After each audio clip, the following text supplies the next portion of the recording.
Ads లేకుండా latest episode చూడండి. గా పటేల్ కుటుంబం మొత్తం ఏకమై మనల్ని చంపాలని కత్తి కడతారే. అందుకే వాళ్ళకు దొరకకుండా మనం వీడి నుంచి వెళ్ళిపోదాం. అక్క గప్పున నన్ను పొడుస్తూ పొడిచావు కానీ ఇంకొంచెం బలంగా పడవలసింది. అది సచ్చేది, మనకి పీడ విరగడయ్యేది. రే ఎడ్డోడా, గది సచ్చినా బతికినా మనకి ప్రాణగండం ఉంటది. అందరం సస్తం రా. గట్లేం జరగదే, మనమేం తప్పు చేయలేదు, మనకేం కాదు. మంచి చెడ్డలు ఆలోచించడానికి ఇది పంచాయతీ కోర్టులో లేదే. గడిలో దొరసాని తానుంది. గడి రాజకీయం నీకు తెలియదు బిడ్డ. వాళ్ళు మనలో మంచిని నిజాయితీని చూడరు. జరిగిన దాంట్లో నిజం తెలుసుకోరు. తప్పాళ్ళు చేసినా శిక్ష మనకే పడుద్ది. అవునే, గందుకే గాళ్ళకు మనం దొరకముందే మనం ఈ ఊరెడ్సి పోదాం. అమ్మా, పోయిందనుకున్నగా పాట పాడే కొలువు తిరిగి వచ్చిందమ్మా. ఇప్పుడే వెళ్ళిపోవుడు. కొలువు కోసం ఉంటే మనకిక్కడే కొలువు పెడతారే. కొలువు లేకుండా వేరే చోటికి పోయి పైసలు ఎట్లా సంపాదిస్తాం? చిన్నోడికి దవాఖానలో ఎట్లా చూపిస్తాం? ఎట్లయినా మనమందరం తలొక పనిచేద్దాం. వాణ్ణి మంచిగా చూసుకుందాం బిడ్డ, నా మాట వినవే. రేపు పొద్దెక్కేలోపు ఈ నుంచి మనం పోవాలి. గిదే నా నిర్ణయం. ఇంకేం ఎవరు చెప్పొద్దు.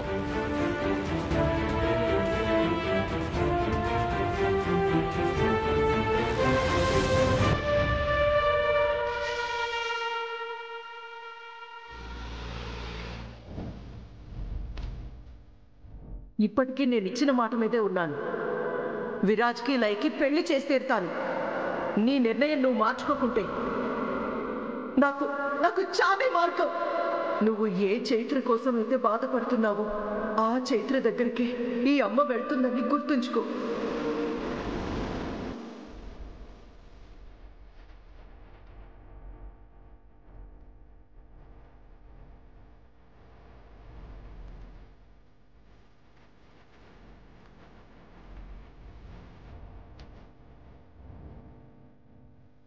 ఏంటి బావా, నన్ను అందరిలానే చూస్తున్నావా?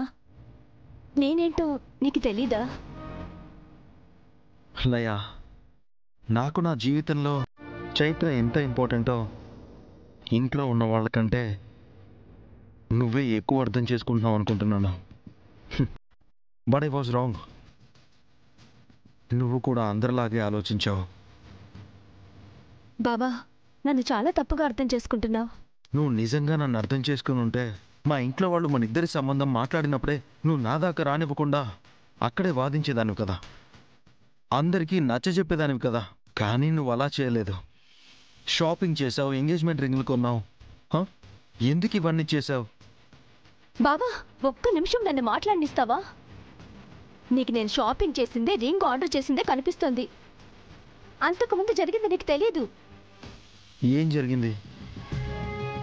ఆ రోజు గుళ్ళో నాటకం అయిపోయిన తర్వాత వచ్చే దశమి నాడు సాయం సంధ్యా సమయంలో ఓ శుభముహూర్తాన నీ కొడుక్కి పాణిగ్రహణం జరిపించండి.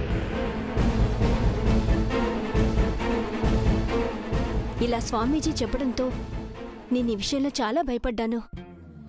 ఆ భయంతోనే నా బావకేమీ కాకూడదని ఆలోచించాను. ఆ తర్వాత నువ్వు ఇదే రూమ్లో చైత్ర అమ్మవారి రూపంలో కనిపించింది, అమ్మవారి పూలదండ నా మెళ్ళలో పడింది అని చెప్పావు. ఆ రోజు చైత్ర ఉద్దేశంలో నువ్వు మరో జీవితం ప్రారంభించాలి అని తెలిసినప్పుడు నేను ఆలోచించాను బావా, చైత్ర ప్రారంభించబడిన జీవితం నాతోనేమో అనుకున్నాను.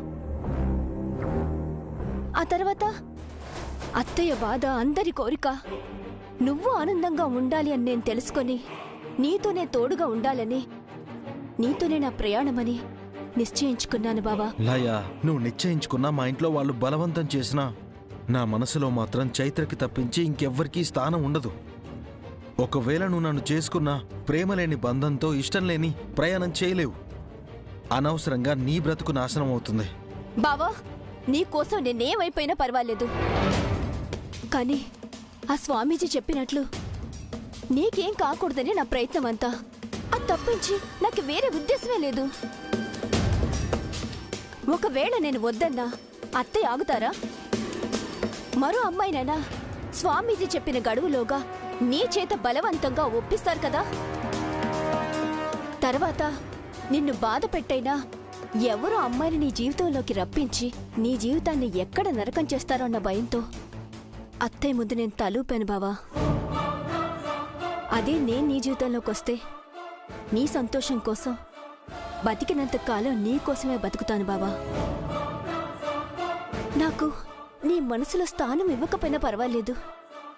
నీ మంచి కోసం నీ ప్రేమను ఆశించకుండా నీ పక్కనే ఉండిపోతాను బావా. నీ జీవితాన్ని నా కోసం బలి చేసుకుంటున్నావు, అర్థం చేసుకో బావా. నీకోసం నా జీవితం బలైపోయినా పర్వాలేదు బావా, నాకు ఆనందమే. ఎందుకంటే అలా అయినా నువ్వు బాగుండాలి. ప్లీజ్ బావా, ఇంకెక్కువ దీని గురించి ఆలోచించుకో. నీకు నీ చైత్ర ప్రేమకి నేనెప్పుడు అడ్డురాను. జరిగేది జరగని చూద్దాం. ఆ దేవుడు ఎలా రాసి పెడితే అలాగే జరుగుతుంది.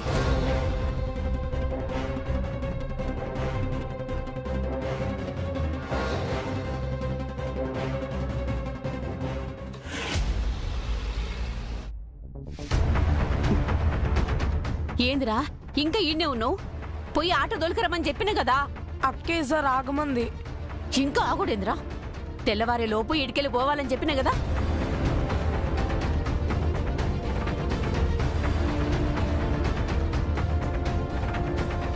ఏందే ఈ చీర? అమ్మా, గీ చీర ఎవరిదో యాదుకుందా? ఎందుకు లేదు? మనూరి పోచమ్మ జాతరలో నువ్వు గిట్లా అందరి ముందు మస్తుగా వాణ్యవని బహుమతిగా ఇచ్చిండ్రులే. అయినా గిదెందుకు బయటకు తీసినవే? ఇప్పుడు నువ్వు వాడాలన్నా మనందరం బతకాలన్నా గీడికెళ్ళి పోవుడే దిక్కు. గేడి నుంచి పోవుడు దానికి మనసు అయితే లేదేమో. మనసైనా కాకున్నా గీడికెళ్ళి మనం పోవాలి మామా. లేకుంటే గా పున్నమ్మ మనుషుల చేతిలో మనమందరం సచ్చుడే ఖాయం. అమ్మ, నాకు గా భయం ఉందే. నేను సోంచాయించేది ఏందంటే ప్రాణాల మీదకి వచ్చినాక సోంచాయించుడు ఉండొద్దే. జల్దిగా నిర్ణయం తీసుకోవాలి. అమ్మ, నేనేం సోంచాయిస్తున్నానో వినవే. నువ్వు ఒక్క క్షణం ఆగు తులసమ్మా, దాని మాట ఏందో ఇందాం. అమ్మా, గిది వరకు మన చిన్నోడికి బాగోకపోతే ఆయన ఎవరో హాస్పిటల్లో జాయిన్ చేసిండు, పైసలు కూడా కట్టిండు. ఆయన ఎవరో కనబడితే కాలు మొక్తాను కూడా అన్నావు, యాదుకుందా?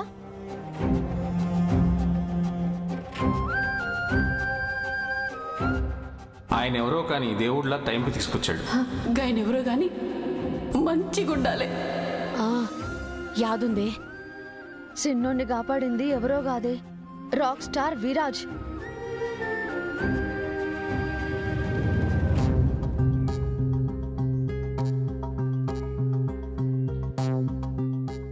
గంతేకాదు, నన్ను చూడకుండా నా వాయిస్ విని పాట పాడే అవకాశం కూడా ఇచ్చిండు గా రాక్ స్టార్ విరాజ్. నేను ఎన్నిసార్లు ఆయన్ని గోపడ్డా అవేవి మనసులో పెట్టుకోకుండా నాకు పాడే అవకాశం ఇచ్చిండు.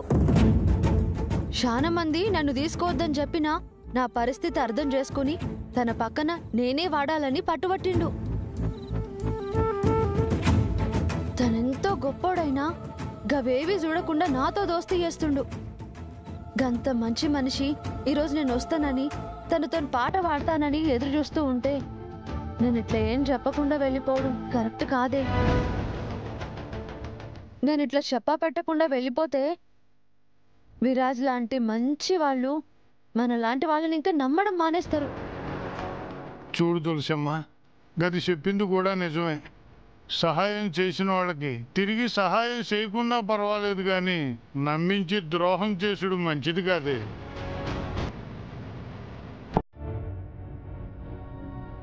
3 రోజుల్లో షో ఉంది.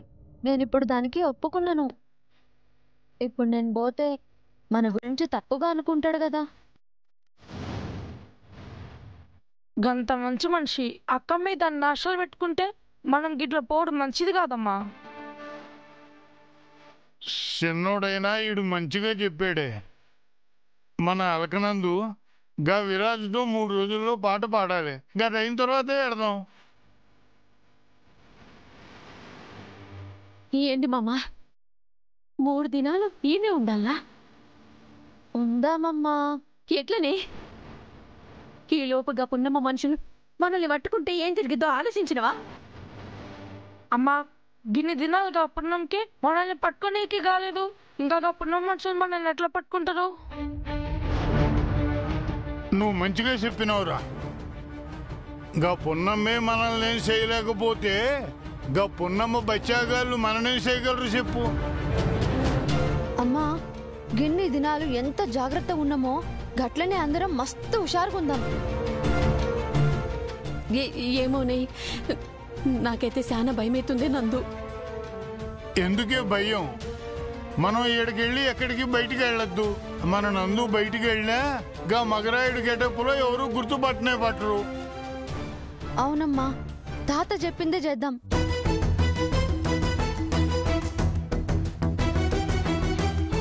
సరే, మీ ఇష్టం.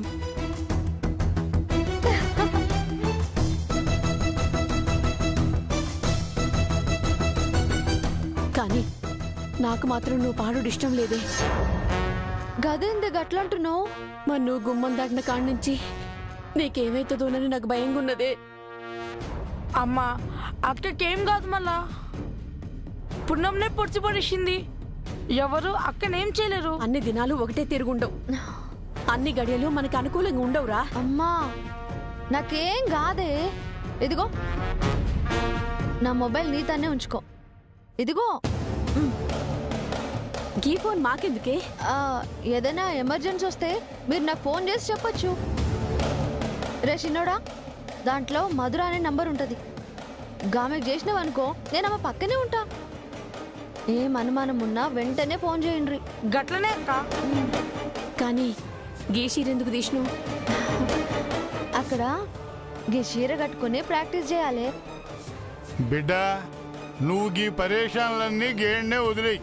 గీ 3 దినాలు మంచిగా ప్రాక్టీస్ చేసి గాడ మంచిగా పాడు. గా తర్వాత గేడ్ నుంచి మనం పోదాం. గట్లనే తాత.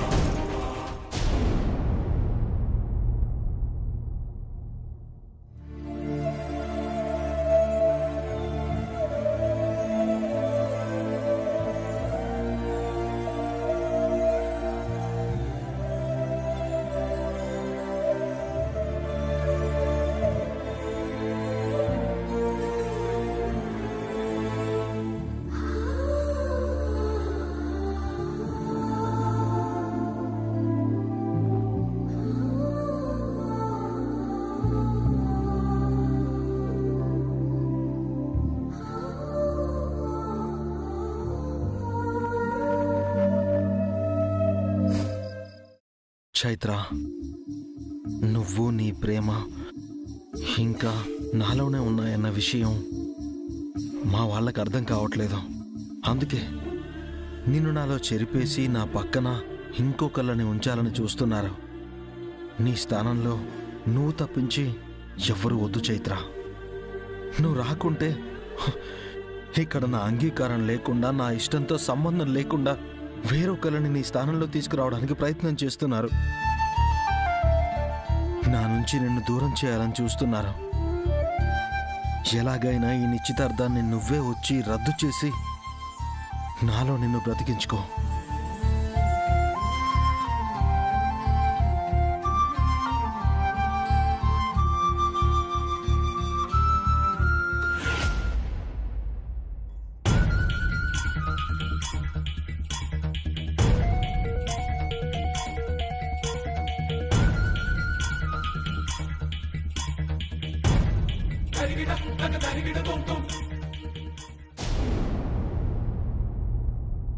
సరే అండి, ఉంటాను.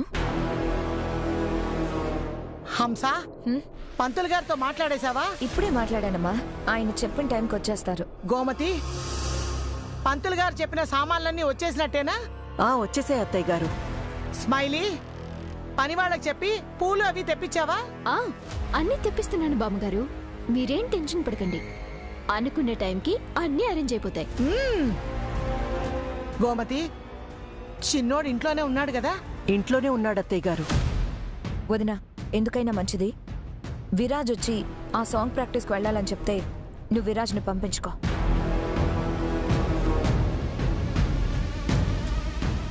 ఏ విరాజ్ బయటికెళ్తే తిరిగి రాడని నీ అనుమానమా? ఏమో వదిన, ఒకవేళ రాకపోతే ఎందుకు ఛాన్స్ ఇవ్వడం? వెళ్ళొద్దని చెప్తే సరిపోతుంది కదా, ఇంట్లోనే ఉంటాడు. హంస, విరాజ్ మాటిస్తే అది ఎలాగైనా మాట నెరవేరుస్తాడు. విరాజ్ గురించి నాకు తెలుసులే వదిన, మాట మీద నిలబడే మనస్తత్వం. మరి తెలుసు కూడా వాణ్ణి వెళ్ళొద్దని కట్టడి చేసి బాధ పెట్టడం ఎందుకు హంస?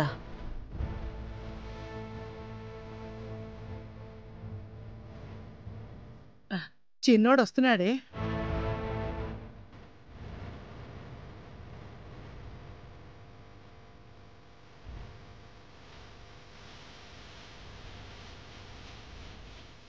విరాజ్, ఒకసారి ఈ రింగ్ పెట్టుకొని చూడు. సరిపోయిందో లేదో ఎలా ఉందో తెలుస్తుంది.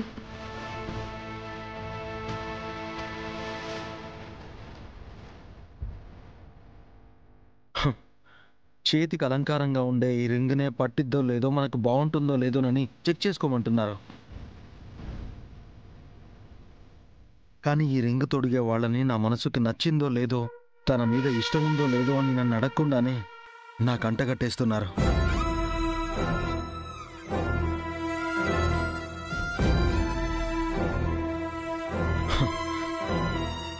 వస్తువుకున్న ఇంపార్టెన్స్ మనిషికివ్వరా? విరాజ్, కొన్ని వదులుకుంటే మనసు బాగుంటుంది, కొంచెం సర్దుకుంటే సంసారం బాగుంటుంది, కొంత మార్చుకుంటే జీవితం బాగుంటుంది. చెప్పినంత తేలిక కాదత్తయ్య మీరు చెప్పినవి పాటించడం.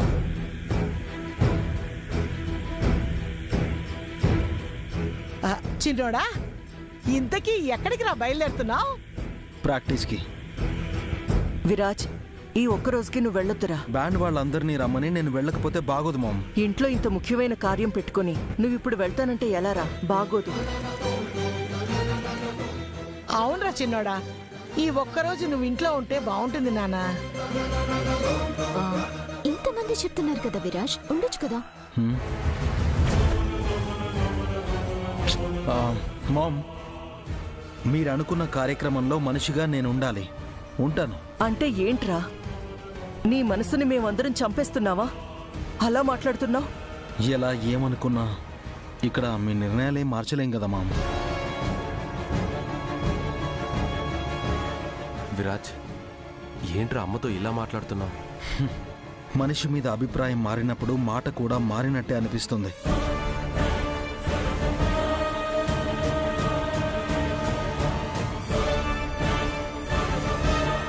అది కాదురా, ఆ పాట కంటే నీ నిశ్చితార్థం ముఖ్యం కదా. చైత్ర సంతోషం కోసం మీరు ఇదంతా చేస్తున్నాం అంటున్నారు కదా, అలాగే చైత్రకి నా పాటలంటే ఇష్టం. అందుకే చైత్ర సంతోషం కోసమే సాంగ్ ప్రాక్టీస్ చేస్తున్నాను.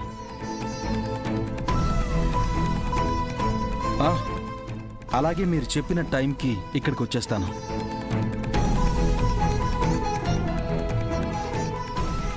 విరాజ్ టైంకి వస్తానంటున్నాడు కదమ్మా, వెళ్ళనివ్వండి. విరాజ్, నువ్వు చెప్తే వస్తావని తెలుసు, అయినా నిన్ను బాధ పెట్టేలా ఎప్పుడూ ఏ పని చేయలేదు, చెయ్యను కూడా. ఇదంతా నీ సంతోషం కోసమేరా.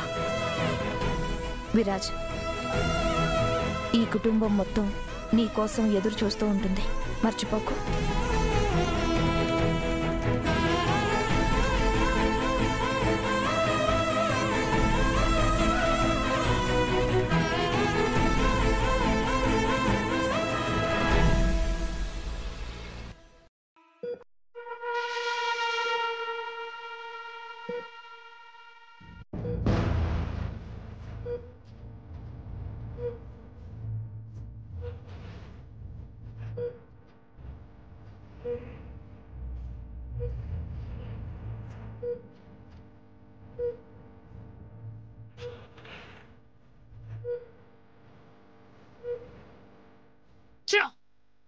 రేయ్, ఎట్లని సరే దాన్ని పట్టుకోవాలరా,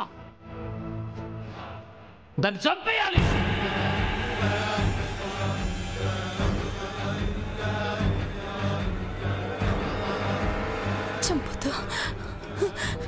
చెప్పొద్దు చెప్పొద్దు చెప్పొద్దు చెప్పొద్దు చెప్పొద్దు. అమ్మా అమ్మా అమ్మా అమ్మా చెప్పొద్దు చెప్పొద్దు. అమ్మా నేను రందేవునే అమ్మా, నన్ను చూడమ్మా. రణదేవ్ అమ్మా ఎట్లుందే? నేను ఈడ ఉన్నానేందిరా, గా నాటకం దగ్గర ఉండాలిగా. నన్ను గా అమ్మవారు పొడిచేసింది కదా. అమ్మా నువ్వు వీడికొచ్చి 2 దినాలైందమ్మా. నిన్న నాటకంలో పొడిచింది అమ్మవారు కాదమ్మా, గాలకనంద.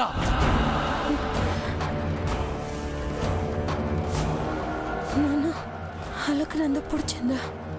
పటేలా, నువ్వు గా పోరికి కనిపించకుండా నీకి వేసమేసినావు, కానీ అంతకంటే ముందే గా పోరి అమ్మవారి వేషమేసింది.